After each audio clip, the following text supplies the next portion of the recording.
This course will be taught referencing the Mac or the Windows operating systems. And while you can download the Adobe Creative Cloud apps onto Chromebooks and handheld devices like the iPad, the features may not be the same as the Mac or Windows platform. And that's what we encourage you to use for all these courses at MrHakesClass.com. Most companies and schools I've seen use Macs, which is what I'll be using, but I will cover the features in a Windows operating system as well. What I'd like to do is show you how to find out your computer resources on a Macintosh and the Windows operating system. So let's start up with the Macintosh, and as you notice on the upper left hand corner for you Mac users, there is the ever famous Apple icon. What I'd like for you to do is go up there and click on that apple, and a drop down menu should appear. And the first option, it'll say about this Mac. Please click on that and you'll notice a dialog box will appear. And let me move it over. There it is right there. And you'll see that it'll name the operating system currently in use, which is the macOS Catalina. I'm not going to ask you to upgrade your operating system. It's strictly up to you. But more importantly, you'll notice that it has the processor listed there.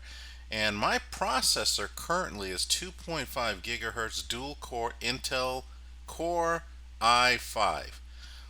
I have no idea what that means, but I do know one thing, that my computer runs lightning fast and I'm very satisfied with the performance. But more importantly is the memory.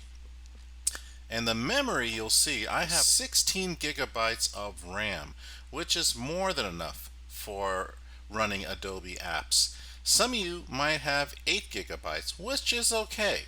I've had machines that run on 8 gigabytes of RAM and it runs perfectly. For those of you who may have 4, I highly suggest upgrading because the Adobe products may run sluggish if anything less than an 8. So my recommendation is to get at least an 8 gigabytes of memory or more. Let's go up to the very top and you'll see a link that says storage. Okay, so please click on storage, and this window, as you can see, displays all the storage devices that I have. The first one obviously is the internal hard drive, which is called the Macintosh SSD, and you'll notice that it'll tell me how much disk space is available, and the number on the right, the 249.85 gigabytes, tell me how big that hard drive is.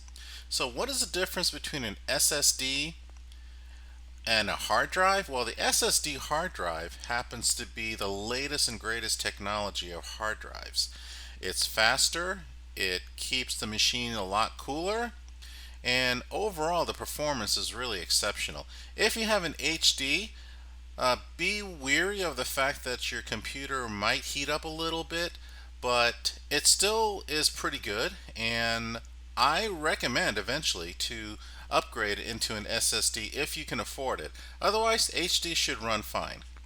My other two external hard drives right here, this one is called Elements. That's just my external hard drive. If you notice that I have about 3 terabytes of available space, and I've only used zero point 0.1 of that. And I highly recommend the use of external hard drives in case you lose files or your system crashes. Always good to have that backup. The other one here is called No Name, which is really my SD card I use for filming. I just happen to not take it out of my computer. It really has no significance in anything here other than the fact that I had a camera, I took some video, and I just didn't remove it.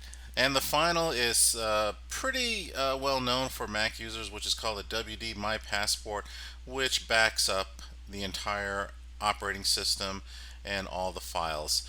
So all you really need, however, is the Elements and the Macintosh SSD or the hard drive, and that's pretty much it for the storage. Here's an important list that specifies the minimum requirement of all the hardware and the processors and the memory that is needed to run Adobe application. And as you can see, here is a processor listed. I'm not an expert in processors, but you may want to contact a local store, Best Buy, Staples, whichever is easiest for you to attend to, and ask if your processor meets this minimum requirement.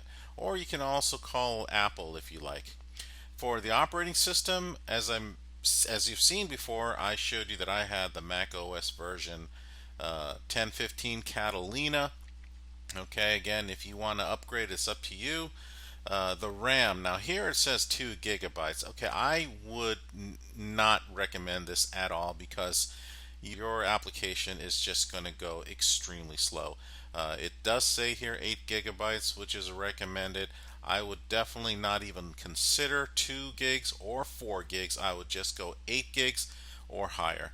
And the graphics card, here are the recommended graphics card. Again, talk to your computer tech. The hard drive space over here says 4 gigs.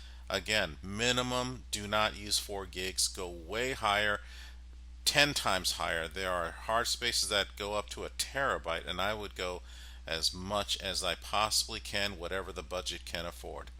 Now for monitor resolution, as you can see, it says here 1280 by 800.